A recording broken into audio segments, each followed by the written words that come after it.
Hello students, आइए देखते हैं ग्लूकोज की चक्रीय संरचना के बारे में। इससे पहले हमने ग्लूकोज बनाने की विधि और ग्लूकोज की संरचना के बारे में वर्णन किया था। आइए देखते हैं अब ग्लूकोज की चक्रीय संरचना के बारे में। तो ध्यान से समझिएगा ग्लूकोज की चक्रीय संरचना क्या होती है। ध्यान से देखें। संरचना 1 ग्लूकोज के अधिकांश गुणों को स्पष्ट करती है। ठीक है, जो ग्लूकोज की संरचना 1 आप पढ़े थे वह ग्लूकोज के अधिकांश गुणों की व्याख्या करती है। ग्लूकोज का संरचना 1 यह था जिसे फिशर ने दिया था। ठीक है, C6H12O6 का जो स्ट्रक्चर है वह फर्स्ट आप देख रहे हैं। इसमें CHO जो है नंबर 1, नंबर 2, 3, 4, 5 और 6 कार्बन यह सीधी श्रृंखला में जुड़े हुए हैं। ठीक है, यह पहले कार्बन के रूप में CHO है। दूसरे नंबर कार्बन पे आप देख रहे हैं एक तरफ हाइड्रोजन है, दूसरे तरफ OH है। तीसरे कार्बन पे एक तरफ OH है, दूसरे तरफ हाइड्रोजन है। चौथे कार्बन पे एक तरफ OH और दूसरे तरफ OH है, एक तरफ H और दूसरी तरफ OH है। पांचवें कार्बन में एक तरफ H और दूसरी तरफ OH है। ठीक है, और लास्ट में CH2OH है।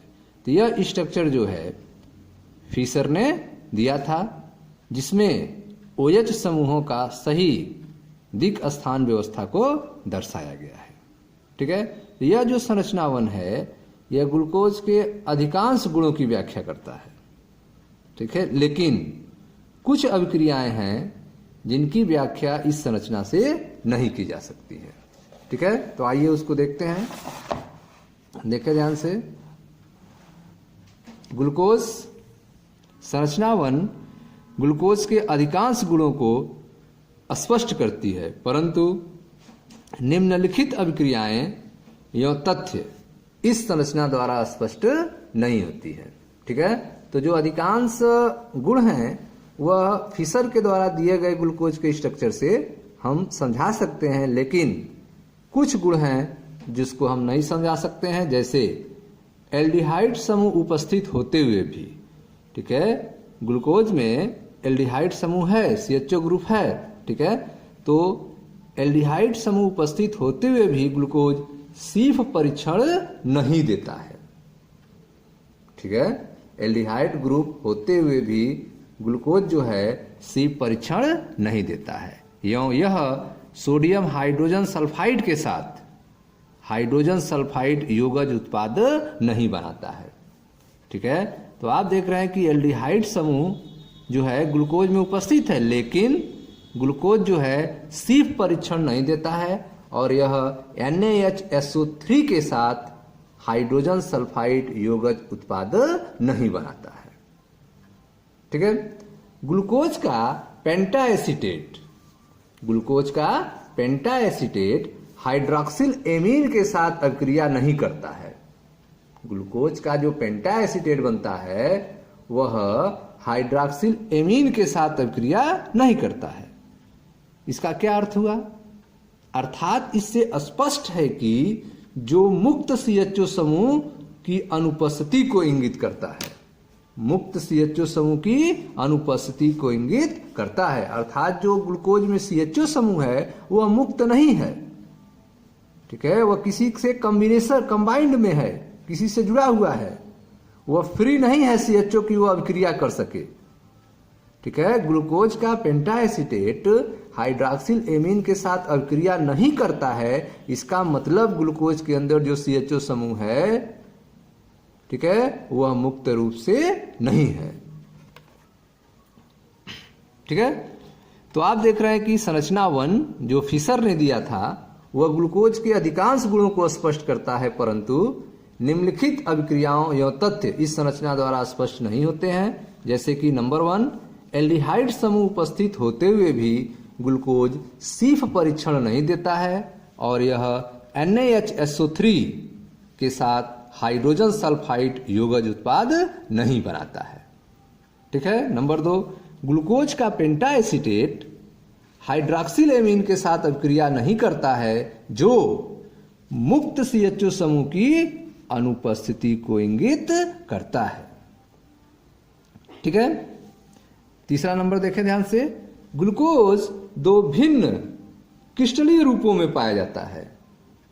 ठीक है, ग्लूकोज जो है वह दो भिन्न क्रिस्टलीय रूपों में पाया जाता है जिन्हें अल्फा और बीटा कहते हैं। ग्लूकोज दो भिन्न क्रिस्टलीय रूपों में पाया जाता है जिन्हें अल्फा तथा बीटा कहते हैं। ग्लूकोज अल्फा, ठीक है, ग्लूकोज का अल्फा रूप जिसका गलनांक कितना होता है 419 केल्विन। ग्लूकोज का अल्फा रूप इसके सांद्र विलयन से 303 केल्विन ताप पर क्रिस्टलीकरण द्वारा प्राप्त किया जाता है।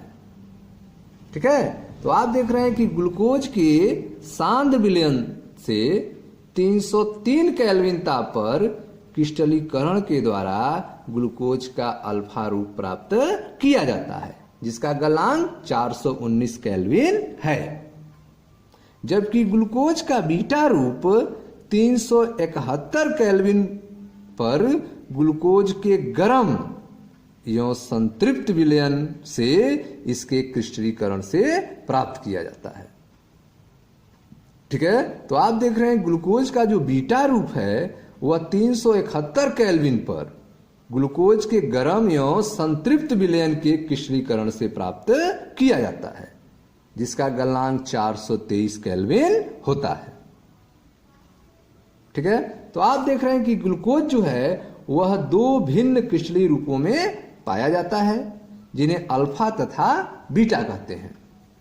ग्लूकोज का अल्फा रूप जिसका गलनांक 419 केल्विन है वह इसके सांद्र विलयन से 303 केल्विन ताप पर क्रिस्टलीकरण द्वारा प्राप्त किया जाता है। जबकि ग्लूकोज का बीटा रूप जिसका गलनांक 423 केल्विन होता है को 371 केल्विन पर ग्लूकोज के गर्म एवं संतृप्त विलयन से इसके क्रिस्टलीकरण से प्राप्त किया जाता है। ठीक है, ग्लूकोज की विपरीत श्रृंखला संरचना फर्स्ट द्वारा, जो ग्लूकोज की फिशर ने संरचना दिया था, खुली संरचना जो दिया था, ठीक है, द्वारा उपरोक्त व्यवहार को नहीं समझाया जा सकता है। ठीक है, तो ग्लूकोज के जो अभी 1 2 3 व्यवहार आपने देखा वह ग्लूकोज के फिशर द्वारा दिए गए खुली श्रृंखला संरचना द्वारा इन बातों को नहीं समझाया जा सकता है। ग्लूकोज की विपरीत श्रृंखला संरचना फर्स्ट द्वारा उपरोक्त व्यवहार को नहीं समझाया जा सकता है। ठीक है, यह, ठीक है, ध्यान से देखें, यह सुझाव दिया गया कि ओएच समूहों में से एक, ठीक है, तो आप देख रहे हैं ग्लूकोज की संरचना को समझाने के लिए, ऊपर की जो बातें हैं उसको स्पष्ट करने के लिए क्या विचार दिया गया कि ग्लूकोज का जो ओएच समूह होता है उसमें से एक ओएच समूह जो किस कार्बन का है, कार्बन 5वें नंबर का ओएच समूह, वह CHO जो समूह है कार्बन 1 पे, उसके साथ योगज हो जाता है, उसके साथ वो ऐड हो जाता है और एक चक्र बना लेता है, हेमी एसिटल संरचना बना लेता है। ठीक है, ग्लूकोज की विपरीत श्रृंखला संरचना फर्स्ट द्वारा उपरोक्त व्यवहार को नहीं समझाया जा सकता। इसको समझाने के लिए यह बताया गया कि, यह सुझाव दिया गया कि OH समूहों में से एक, OH समूहों में से एक, कौन सा, 5वें नंबर कार्बन का OH समूहों में से एक CHO समूह से, जो पहले कार्बन दिया जा रहा है CHO को, CHO समूह से योगज द्वारा चक्रीय हेमी एसिटल संरचना बनाता है, चक्रीय हेमी एसिटल संरचना बनाता है CHO समूह से योगज द्वारा। कौन, OH समूह, सभी OH समूह नहीं, OH समूह से कोई एक जो 5वें नंबर का कार्बन है। देखें ध्यान से, यह आपका ग्लूकोज है जो फिशर ने दिया था जिसमें CHO ऊपर है, ठीक है, उसका CHOH CHOH CHOH CHOH फिर लास्ट में CH2OH है, CHOH 4 बार है। तो इसमें से कार्बन 1 2 3 4 5, जो 5 नंबर का कार्बन का OH समूह है, यह जो है वह इस CHO समूह से योगज हो जाता है और एक चक्र बना लेता है, चक्रीय हेमी एसिटल संरचना बना लेता है। ठीक है। और यह चक्रीय हेमिएस्टर संरचना दो रूपों में होता है, अल्फा और बीटा रूप में।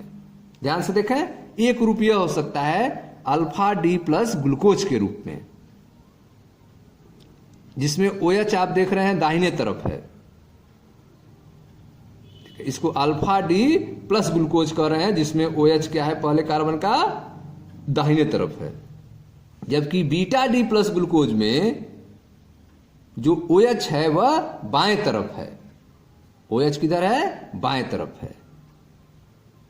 तो आप देख रहे हैं कि 5वें नंबर का जो ऑक्सीजन है, ठीक है, OH है, वह पहले नंबर वाले कार्बन के साथ योगज उत्पाद बना लेता है, कॉम्बिनेशन में आ जाता है। जैसे आप देख रहे हैं यहाँ पे 5वें नंबर का कार्बन और पहले नंबर के कार्बन में ऑक्सीजन जो है बीच में है, OH जो है दाहिने साइड में है, तब इसको अल्फा कह रहे हैं, अल्फा डी प्लस ग्लूकोज कह रहे हैं। उसके बाद इसमें आप देख रहे हैं कि 5वें नंबर का कार्बन और का ऑक्सीजन पहले नंबर कार्बन और ऑक्सीजन के बीच से जुड़ा हुआ है, और इसमें पहले नंबर के कार्बन के OH जो है बाएं तरफ है, तब इसको बीटा कह रहे हैं, बीटा डी प्लस ग्लूकोज कह रहे हैं। ठीक है। तो आप देख रहे हैं कि ग्लूकोज की विपरीत श्रृंखला संरचना फर्स्ट द्वारा उपरोक्त व्यवहार को नहीं समझाया जा सकता है। यह सुझाव दिया गया कि OH समूहों में से एक CHO समूह से योगज द्वारा चक्रीय हेमी एसिटल संरचना बनाता है। यह पाया गया कि ग्लूकोज एक 6 सदस्यीय वलय बनाता है। ग्लूकोज क्या बनाता है, एक 6 सदस्यीय रिंग बनाता है, वलय बनाता है, जैसे बेंजीन का रिंग आप देखे हैं। ठीक है, उसी तरह से ग्लूकोज भी एक 6 सदस्यीय रिंग बनाता है, वलय बनाता है, जिसमें कार्बन 5 पर उपस्थित OH समूह वलय का निर्माण करता है। कार्बन 5 पर उपस्थित OH समूह क्या करता है, वलय का निर्माण करता है, रिंग का निर्माण करता है। यह CHO समूह की अनुपस्थिति, ठीक है, यह CHO समूह की अनुपस्थिति एवं ग्लूकोज के निम्नानुसार दर्शाए गए दो रूपों के अस्तित्व को समझाता है।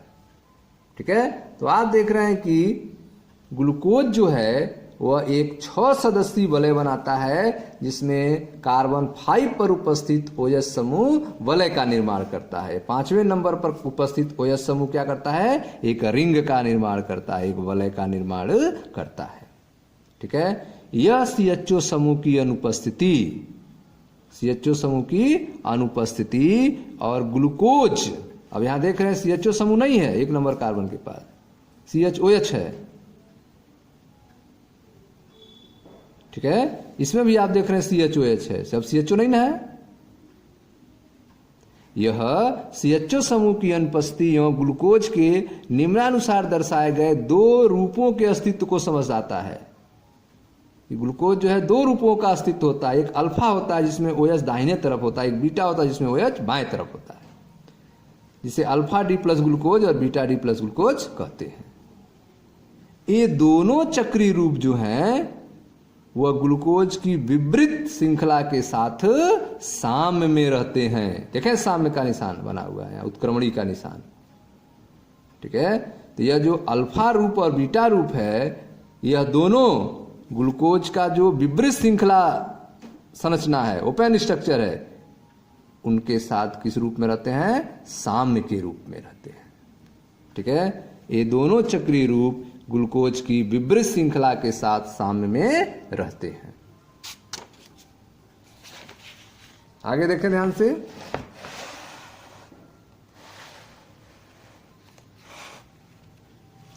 ग्लूकोज के दोनों चक्रीय, ठीक है, ग्लूकोज के दोनों चक्रीय हेमी एस्टल रूपों में भिन्नता केवल कार्बन 1 पर उपस्थित हाइड्रॉक्सिल समूह के विन्यास में होती है। अल्फा और बीटा दोनों ग्लूकोज रूप को देखेंगे तो नंबर 1 कार्बन पर उपस्थित दो OH समूह है, उसी में अंतर होता है। एक में OH दाहिने तरफ होता है और एक में OH बाएं तरफ होता है, जैसा कि हमने फिगर में आपको बताया। ग्लूकोज के दोनों चक्रीय हेमी एसिटाइल रूपों में भिन्नता केवल कार्बन 1 पर उपस्थित हाइड्रॉक्सिल समूहों के विन्यास में होता है। ठीक है, इसे एनोमरी कार्बन कहते हैं। इसे क्या कहेंगे? एनोमरी कार्बन कहते हैं, अर्थात चक्रीकरण से पूर्व एल्डिहाइड कार्बन। चक्रीकरण से पहले वो कार्बन क्या था? एल्डिहाइड था, लेकिन चक्रीकरण के बाद अब वो एल्डिहाइड नहीं रहा। ऐसे कार्बन को क्या कहेंगे? एनोमरी कार्बन कहेंगे। ठीक है, ग्लूकोज के दोनों चक्रीय हेमी एसिटेल रूपों में भिन्नता केवल कार्बन 1 पर उपस्थित हाइड्रॉक्सिल समूह के विन्यास में होता है। इसे एनोमरी कार्बन कहते हैं, अर्थात चक्रीकरण से पूर्व एल्डिहाइड कार्बन। ठीक है, ऐसे समावयी अर्थात अल्फा तथा बीटा रूपों को एनोमर कहते हैं। ठीक है, ऐसे समावयी को क्या कहते हैं? एनोमर कहते हैं। अल्फा और बीटा रूपों को क्या कहते हैं? एनोमर कहते हैं। ठीक है, पाइरैन से समानता होने के कारण ग्लूकोज की 6 सदस्यीय वलय वाली संरचना को पाइरेनोस संरचना कहते हैं। ठीक है, किससे समानता होने के कारण? पाइरैन से समानता होने के कारण ग्लूकोज की 6 सदस्यीय वलय वाली संरचना को क्या कहते हैं? पाइरेनोस कहा जाता है, अल्फा या बीटा। ठीक है, इसकी समानता किससे है? पाइरैन से है, इसलिए इसे क्या कहेंगे? पाइरेनोस कहेंगे। ठीक है, ध्यान दें, ये आप देखें, इसमें भी आप देख रहे हैं कि 1 2 3 4 5 कार्बन है, और यह आप देख रहे हैं कि ऑक्सीजन इनको जुड़ा हुआ है। इसमें भी आप देख रहे हैं 1 2 3 4 5 कार्बन है, दोनों को ऑक्सीजन जुड़ा हुआ है, 6वां कार्बन तो बाहर की तरफ है। ठीक है, पाइरैन एक ऑक्सीजन तथा 5 कार्बन परमाणु युक्त चक्रीय संरचना है। पाइरैन क्या है? एक ऑक्सीजन तथा 5 कार्बन परमाणु युक्त चक्रीय संरचना है। ठीक है, ग्लूकोज की चक्रीय संरचना को अधिक सही रूप से में नीचे दी गई हावर्थ संरचना द्वारा निरूपित किया जा सकता है। ठीक है, तो आप देख रहे हैं यह दोनों स्ट्रक्चर जो दिया गया है, यह ग्लूकोज की अधिक सही रूप को बताता है। इसे कहते हैं हावर्थ संरचना। हावर्थ संरचना कहते हैं, ग्लूकोज का हावर्थ संरचना कहते हैं। ठीक है, पहला वाला जो है वह अल्फा डी प्लस ग्लूकोपाइरेनोस है, क्योंकि इसकी संरचना पाइरेनोस से मिलती है। जिस तरह से पाइरैन का स्ट्रक्चर है उसी तरह से इसका भी स्ट्रक्चर है, इसीलिए इसको नाम में पाइरेनोस है। तो इसको कहेंगे अल्फा डी प्लस ग्लूकोपाइरेनोस, और यह है आपका बीटा डी प्लस ग्लूकोपाइरेनोस।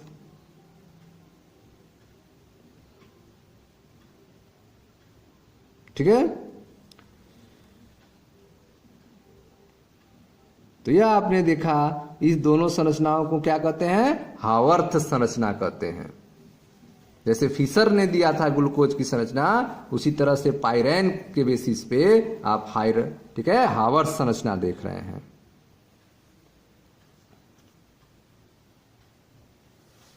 ठीक है स्टूडेंट्स, तो यह इस तरह से आपने देखा कि ग्लूकोज के दोनों चक्रीय हेमी एसिटेल रूपों में भिन्नता केवल कार्बन 1 पर उपस्थित हाइड्रॉक्सिल समूह के विन्यास में होती है। इन्हें एनोमरी कार्बन कहते हैं। ऐसे समावयी अर्थात अल्फा बीटा रूपों को एनोमर कहते हैं। पाइरैन से समानता होने के कारण ग्लूकोज की 6 सदस्यीय वलय वाली संरचना को पाइरेनोस संरचना कहते हैं।